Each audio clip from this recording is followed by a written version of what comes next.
Baixo o micro que senón sale o micro. Desde a plataforma Queremos Galego presentamos hoxe unha nova campaña dentro do que é a nosa resposta ao decretazo contra o galego que o Goberno da Xunta aprobou de forma unilateral, como é sabido, contra a opinión do conxunto da comunidade educativa, contra a opinión das asociacións de estudantis, contra a opinión das institucións educativas, como pode ser o Consello Escolar de Galiza, contra a opinión dos movimentos de renovación pedagóxica, contra a opinión dos sindicatos e tamén, lembrémolo, contra a opinión das asociacións de nais e pais. Son unha asociación de nais e pais vinculada directamente ao Partido Popular refrenda este decretazo. O resto das asociacións e federacións manifestaron de forma contundente, clara e nítida o seu rexeitamento a unha norma que, como ben dixo o Consello Consultivo, é ilegal e inconstitucional, e que en ámbitos tan importantes como a formación dos nenos e nenas de menos de 6 anos conculca a través de coloquios a Lei de Normalización Lingüística. Estou a citar literalmente palabras do Consello Consultivo de Galiza. Ante esta situación, xa anunciamos que desde a plataforma Queremos Galego iniciamos vías de recurso nos tribunais de justiza e tamén vías de denuncia internacional posto que este decretazo vulnera tratados internacionais suscritos polo Estado español. Mas é necesario tamén, é fundamental, a mobilización da sociedade. Sabemos que se conseguimos unha resposta favorable vai ser, sobre todo, a través da presión da sociedade, como xa se manifestou, xa se demostrou en diferentes movilizacións sociais que foron históricas na defensa da nosa lingua. E hoxe presentamos un acto no que falarán, no que terán voz nais de nenos e nenas en educación infantil, de nenos e nenas de menos de 6 anos, chamando a revolta social en defensa da nosa lingua, unha revolta cívica, a entregar escritos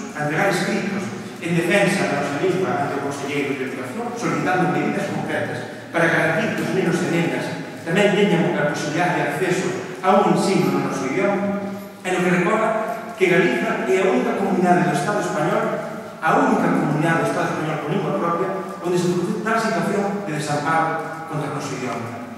Ademais, a revolta das nais e dos pais, esa revolta cívica en defensa dunha política educativa constructiva, dunha formación de calidade para os nenos e nenas, en defensa da nosa lingua, esa revolta cívica tamén vai ser necesario que se manifeste ante actuacións indecentes, que non é posible situar de outra forma, indecentes, como a decisión por parte do presidente da Xunta de que se tiren ao lixo 190.000 libros de texto gratuitos, 190.000 libros de texto gratuitos que teñen unha vida útil de 2 anos máis, e que o presidente da Xunta ordena que se tiren ao lixo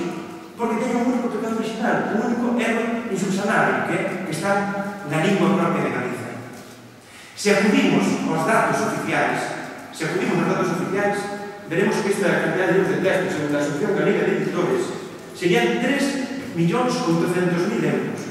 Nós pensamos en cantidades moi superiores, pero datos oficiais da Asociación Galega de Editores din que a Xunta de Galiza está a tirar ao lixo 3.800.000 euros.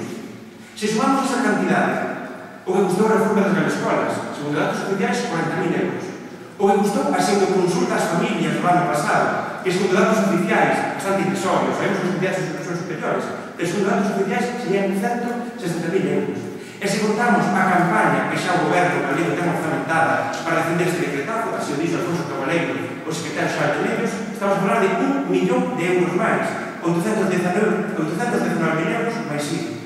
En total, segundo datos oficiais, a Xunta de Galiza leva gastado só en reducir a presenza da nosa lingua no sistema educativo 5 millóns de euros. En pouco máis dun ano, 5 millóns de euros en atacar o galego no ensino. Iso é unha política seria, responsable, cívica.